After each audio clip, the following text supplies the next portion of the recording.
Hello friends, मी सागर कुमार तुमचं आपल्या चॅनलमध्ये स्वागत करीत आहे. उंच माझ्या झोक्याचे आतापर्यंत 7 भाग आपण बघितले. आपण मागच्या भागामध्ये बघितलं की गौरवी अनिरुद्धला कॉल करत असते, तर तो झोपलेला असल्यामुळे तो कॉल रिसीव करत नाही. जेव्हा तो उठतो तेव्हा तिला कॉल करतो आणि गौरवी अनिरुद्धला सांगते की आज संध्याकाळी मला भेटायला ये.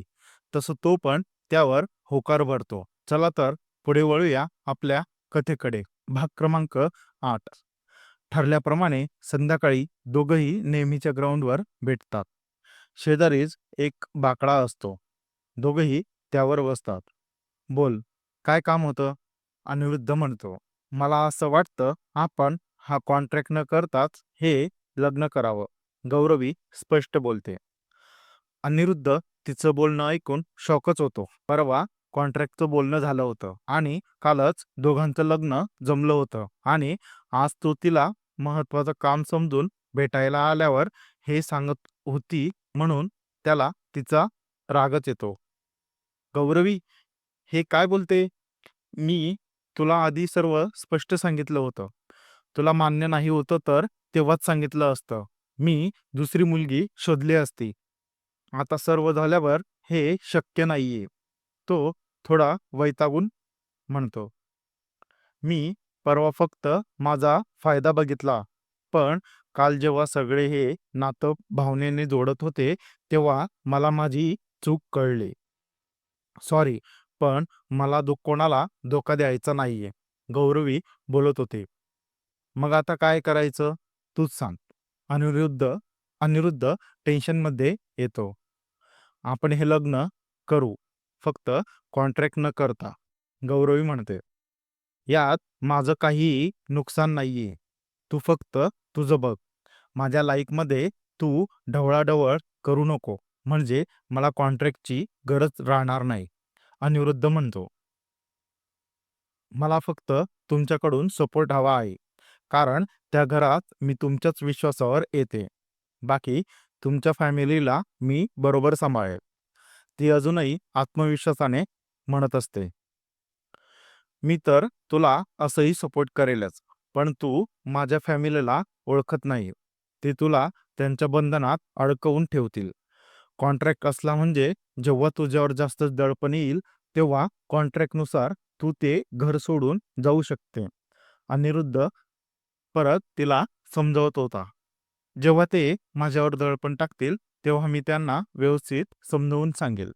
गौरवी त्यावर म्हणते, तुला आतापर्यंत तुझ्या घरच्यांना समजवता नाही आलं. माझ्या घरच्यांना कसं समजवशील? अनिरुद्ध थोडं चिडतच म्हणतो. त्याचं बोलणं ऐकून गौरवीला त्याचा रागच येतो. पण तो जे बोलत होता ते पण खरं होतं. ते आतापर्यंत तिच्या घरच्यांना सांभाळू शकली नाही होती. हे तर सर्व तिच्यासाठी नवीन होतं. मला एक सरकारी अधिकारी व्हायचा आहे आणि सरकारी माणूस जितका प्रामाणिक असेल तितका फायदा या देशासोबत त्यालाही होतो. म्हणून मी हे लग्न पण आता प्रामाणिकपणेच करेल. आणि राहिला प्रश्न तुमच्या घरच्यांना, तर जर मी घरच्या लोकांना सांभाळू शकत नसेल तर IPS झाल्यावर माझं डिपार्टमेंट तरी कसं सांभाळेल? आता सर्व धडे घरूनच शिकायचे आहे. गौरवी आज वेगळ्याच उत्साहात वाटत होती. मग तर तू कोणालाही लग्नासाठी हो म्हटलं पाहिजे होतं. जर तुला धडेच शिकायचे होते तर कोणत्याही फॅमिलीने शिकवले असते. तो म्हणतो. नशीब कदाचित तुमच्या फॅमिली सोबतच असेल. त्यावर गौरवी उत्तर देते. मग कॉन्ट्रॅक्ट न करताच करायचं का हे लग्न? तो अजूनही विश्वास नसल्यासारखा म्हणतो. हो, ती पण कमी नसते. अजूनही तिचं ठाम मत होतं. आता सर्वांसोबत संघर्ष करायला ती तयार असते. तिला सर्वांना दाखवून द्यायचं असतं की एक स्त्री फॅमिली सांभाळून पण तिचे स्वप्न सत्यात उतरवू शकते. दोघंही थोडं बोलून तिथून निघतात. थोड्याच दिवसात त्यांच्या नवीन आयुष्याला सुरुवात होणार होती. पण आता गौरवीला तिच्या डोक्यावरचं ओझं कमी झाल्याची जाणीव होत होती. महिन्याभराने तिचा पहिला पेपर होता. म्हणून ती जोरात तयारीला लागली होती. सध्या तिचं बाहेर निघणं पण कमी झालं होतं आणि पुस्तकांसोबतच जास्त मैत्री झाली होती. लग्न जमलं म्हणून मागे कोणाची किरकिर पण नाही होती. त्यात अनिरुद्धने स्वतःचं काम सांगून साखरपुडा 1 महिन्यावर लोटला होता. म्हणून घरात पण कोणी काही विषय काढत नाही होतं आणि बघता बघता तिचा पूर्ण 1 महिना निघतो आणि परीक्षेचा तो दिवस उजाडतो. गौरवी सकाळीच उठते. पेपर दुपारचा होता म्हणून ती थोडी रिलॅक्स होती. तिच्या वडिलांचा आशीर्वाद घेऊन ती घराबाहेर तिचं सर्व साहित्य घेऊन निघते. जाताना तिच्या आईला आणि आजोबांना भेटून निघते. गौरवी आज खूप खुश होती. तिच्या आयुष्यात तिने या दिवसाची खूप वाट बघितली होती. ती गणेशची गाडी काढते आणि सरळ जिल्ह्याच्या ठिकाणी जाऊन परीक्षा हॉलपर्यंत पोहोचते. 1 तासाचा रस्ता होता, त्यामुळे ती थोडं लवकरच येते. आजूबाजूला बघते तर बरेच मुलं-मुली टापटीप आले होते. ती मात्र साधारण होती. सर्व आपापल्या क्लासबद्दल बोलत होते. त्यांना बघूनच कळत होतं की त्यांनी क्लास जॉईन केलाय. पण गौरवीला स्वतःवर विश्वास होता. ती सर्व इग्नोर करून माइंड फ्रेश करायला आजूबाजूला एक चक्कर मारते. तर सर्वांसोबत कोणी ना कोणी आलं होतं. तिला आज परत एकदा तिच्या वडिलांची आठवण येते. ती डोळ्यातील अश्रू अलगद पुसते आणि वेटिंग एरियामध्ये येऊन थांबते. तिच्या कानात अचानक पण हळूच आवाज येतो. ती शेजारी बघते तर अनिरुद्ध उभा होता. आज त्याला तिथे उभं बघून तिला खूप आनंद होतो. कोणीतरी होतं ज्याला तिच्या आजच्या दिवसाचं महत्त्व कळत होतं. कोणीतरी होतं जो तिला गुड लक करायला आलेला होता. थँक यू, ती हसतच म्हणते. तिचा चेहरा बघूनच त्याला कळत होतं की तो तिथं आला तर तिला किती आनंद झाला होता. थोड्याच वेळात तिच्या पेपरची वेळ होते आणि ती तिथून तिच्या हॉलमध्ये जाते. अनिरुद्ध तोपर्यंत आजूबाजूचा परिसर बघून येतो. तब्बल 2 तासाने गौरवी पेपर देऊन बाहेर येते. बाहेर येताच तिची नजर अनिरुद्धला शोधते, तर तो समोरच उभा असतो. गौरवी हसतच बाहेर जाते. तिला बघूनच कळत होतं की तिला पेपर कसा गेलाय. ती आजूबाजूचे मुलं बघते, जे पेपरला जायच्या आधी क्लासच्याच गोष्टी करत होते. त्यांचे सर्वांचे चेहरे पडलेले होते. तिचा आधी पण क्लासवर विश्वास नाही होता, पण आता प्रत्यक्षात बघून स्वतःवरचा विश्वास अजून वाढला होता. कसा गेला पेपर? अनिरुद्ध पुढे होत म्हणतो. सोपा होता. मी जो स्टडी केला तेच सर्व आलं होतं. आता मेन्स पण अशीच गेली पाहिजे. ती अति आनंदात म्हणत होती. शेवटी तिच्या स्वप्नांना पूर्ण व्हायला सुरुवात झालीच होती. म्हणून तिच्या चेहऱ्यावरचा आनंद आज कुठेच मावत नाही होता. अनिरुद्ध तिला भेटून निघून जातो. ती आज खुश होती म्हणून तो पण खुश होता. त्याने स्वतः असा आनंद कधी अनुभवला नाही होता. मुळात पेपर आणि त्याचा काहीही संबंध नाही होता.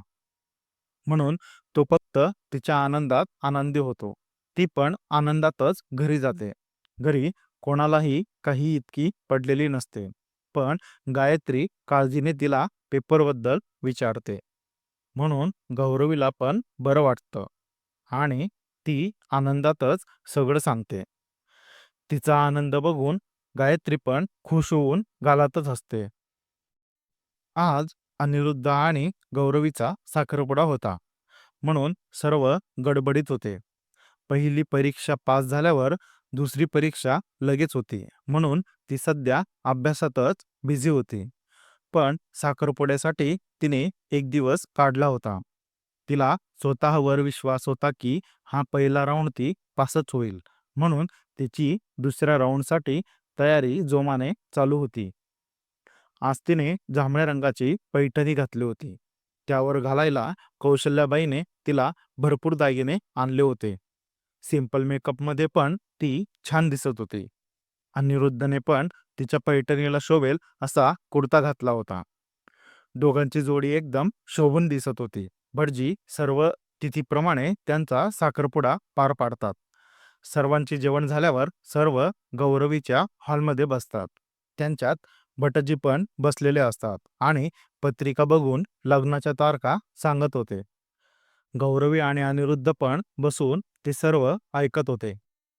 भटजी सर्वात जवळची तारीख सांगा, कौशल्याबाई म्हणते. तसं अनिरुद्ध आणि गौरवी एकमेकांकडे बघतात.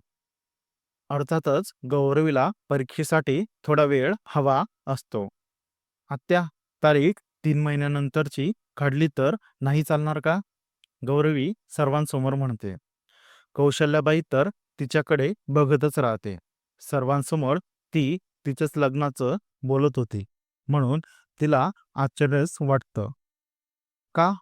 कौशल्याबाई कपाळाला आठ्या पाडूनच विचारते. माझा पुढचा एक पेपर आहे म्हणून मला अभ्यासासाठी थोडा वेळ हवा आहे, गौरवी म्हणते. अगं, आधी हा पेपर तर पास हो, पुढचं पुढे बघू, कौशल्याबाई म्हणते. मी हा पेपर पासच होईल आणि ऐनवेळी लग्न केलं तर त्याचा माझ्या अभ्यासावर परिणाम होईल, गौरवी त्यावर म्हणते. तुला इतका विश्वास आहे तुझ्यावर? संगीता मध्येच बोलते. हो, गौरवी म्हणते. एक मिनिट, गौरवी, तुझ्या अभ्यासावर लग्नाचा काहीच परिणाम होणार नाही, कारण आपण कोर्ट मॅरेज करणार आहोत, अनिरुद्ध म्हणतो आणि गौरवीला आठवते की तिनेच त्याला सांगितलं होतं, म्हणून ती पुढे काही बोलत नाही. अनिरुद्ध तिचा इतका विचार करतोय हे बघूनच तिला खूप आनंद होतो. अनिरुद्ध, काय चालू आहे तुझं? लग्न तुझ्या पसंतच्या मुलीसोबत करतोय तर लग्न तर आमच्या पसंतीने कर, कौशल्याबाई थोडं नाराज होतच म्हणतात. आई, मला लग्नात खर्च करायचा नाहीये. ते पैसे वाटलं तर कुठेतरी गरिबांना मदत करायला खर्च कर. पण मी लग्नात रिकामा खर्च नाही करणार. आत्या, माझं पण तेच मत आहे. लग्न साधारणच करू. रिकामा खर्च झालेला मला पण नाही आवडत, गौरवी म्हणते. सर्व जर तुम्ही दोघं ठरवत आहात तर आम्हाला इथे का बोलवलं? तुम्हाला आवडेल तेव्हा आणि तसं लग्न करा, कौशल्याबाई रागातच म्हणते. आई, तू नाराज नको हो. खरंच आम्हाला जास्त खर्च करायचा नाहीये लग्नात. साधारण लग्न करायचं आहे, अनिरुद्ध परत म्हणतो. इतकं साधारण लग्न करायचं आहे तर इतके 3 महिने वाट का बघायची? पहिल्या तारखेलाच लग्न करा, कौशल्याबाई थोडं चिडून म्हणतात. कोणालाही आता या लग्नाला होकार देण्यावाचून पर्याय नसतो, म्हणून सर्व लग्नाला तयार होता आणि आतापासून 8 दिवसाची तारीख लग्नासाठी फिक्स होते. आज कोर्टमध्ये दोघांचं लग्न होतं. नवरदेव नवरी सोडून बाकी सर्व नाराज होते. ज्या पद्धतीने दोघांचं लग्न लागत होतं त्यामुळे सर्वच त्यांच्यावर नाराज होते. पण दोघं त्यांचा संसार सुरू करताय म्हणून सगळे त्यांना आशीर्वाद द्यायला आले होते. शेवटी घरच्यांच्या बऱ्याच प्रयत्नानंतर दोघंही एकमेकांच्या मर्जीने का होईना पण लग्नाला तयार झाले होते, म्हणून सर्व खुश होतात. कौशल्याबाई, अनिरुद्धचे आजोबा आणि गौरवीचे आजोबा कोर्टामध्ये अंगठा टेकवतात आणि दोघांचं कोर्ट मॅरेज पूर्ण होतं. गौरवीची फॅमिली तिला तिथूनच भेटून घरी परतून जातात. निघताना सगळ्यांच्या डोळ्यात अश्रू होते, पण ते त्यांच्या जबाबदारीमधून मुक्त झाले याचं समाधान पण होतं. गौरवीला पण सर्वांना सोडून जाताना मना वाईट वाटतं, पण ती प्रॅक्टिकल विचारांची होती म्हणून स्वतःला लगेच सावरते. पण कितीही प्रॅक्टिकल असलं तरी डोळ्यात अश्रू येतच होते. डोळ्यातील अश्रू लपवत ती अनिरुद्धसोबत गाडीत बसते. थोड्याच वेळात सर्व दीक्षितांच्या बंगल्यावर येतात. कौशल्याने नयन आणि निशाला स्वागतासाठी घरीच ठेवलं होतं. ते पण गौरवीचं चांगलं स्वागत करतात. निशा तर मनातच गौरवीला शिव्या घालत होती, पण आता तिच्याकडे काही पर्याय नाही होता. गौरवी पण तिच्यासारखीच आता या घराची सून होती, म्हणून ती तिला काहीही बोलू शकत नाही होती. गौरवी माप ओलांडून गृहप्रवेश करते आणि आता सुरू होते तिची खरी परीक्षा, अभ्यासाची आणि आयुष्याची पण. आतापर्यंत डोक्यावर संसाराची जबाबदारी नाही होती. फक्त कॉलेज आणि अभ्यास इतकंच तिला माहीत होतं. आता संसारसोबतच तिला तिचं स्वप्न पण पूर्ण करायचं होतं. फॅमिली सांभाळून तिचं करिअर करायचं होतं. एका अशिक्षित फॅमिलीमध्ये ती एकटी अधिकारी व्हायचं स्वप्न बघत होती. तिला हे सर्व खूप सोपं वाटत होतं. पण तिच्या आयुष्याला खरी कसोटी आता लागणार होती. एक स्त्री लग्ना अगोदर खूप स्वप्न बघते. तिला खूप उंच उडायचं असतं. पण समाजाच्या चालीरीतींनी तिचे पंख बांधून ठेवलेले असतात.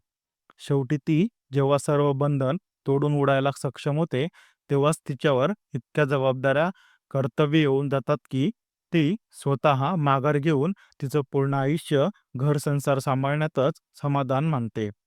पण या वेळेमध्ये जर तिला कोणी मानसिक सपोर्ट दिला आणि ती स्वतः जरी कोणाच्या सपोर्टशिवाय खंबीरपणे उभी राहिली, तर नक्कीच आयुष्यात तिचे मागे पडलेले स्वप्न पूर्ण करू शकते आणि त्या स्वप्नांसोबत तिचा संसार पण व्यवस्थित सांभाळू शकते. फक्त गरज असते पुन्हा एकदा नव्याने सुरुवात करायची. आज सर्व थकले होते. रात्री जेवण करून सर्व रूममध्ये झोपायला जातात. अनिरुद्धला लवकर झोपायची सवय नसते, म्हणून तो बेडवरच मोबाईल बघत असतो. गौरवी पण तिचा नाईट ड्रेस घालून बाथरूममधून बाहेर निघते आणि तिची बॅग ओपन करते. अनिरुद्ध तिच्याकडे बघतो तर त्यात कपड्यांपेक्षा पुस्तकं जास्त असतात. ती सर्व पुस्तकं बॅगच्या बाहेर काढते. त्याने आतापर्यंत इतके मोठे मोठे पुस्तक कधी इतक्या जवळून बघितले पण नाही होते. म्हणून तो कुतूहलाने ते सर्व पुस्तकं बघत होता. अनिरुद्ध, मला माझ्या अभ्यासासाठी आणि हे बुक्स ठेवायला जागा पाहिजे. गौरवी अजून पण पुस्तक बाहेर काढतच म्हणते. समोर बघ. अनिरुद्ध रूममध्येच एका बाजूला इशारा करतो. गौरवी बघते तर तिथे एक रिकामा टेबल, खुर्ची आणि पुस्तकं ठेवायला एक कपबोर्ड होता. टेबलवर एक छोटा स्टडी लॅम्प पण होता. गौरवी ते बघून आनंदित होते. मित्रांनो, कथा कशी वाटत आहे हे नक्की कमेंट करून सांगा आणि चॅनलला सबस्क्राईब करा. धन्यवाद.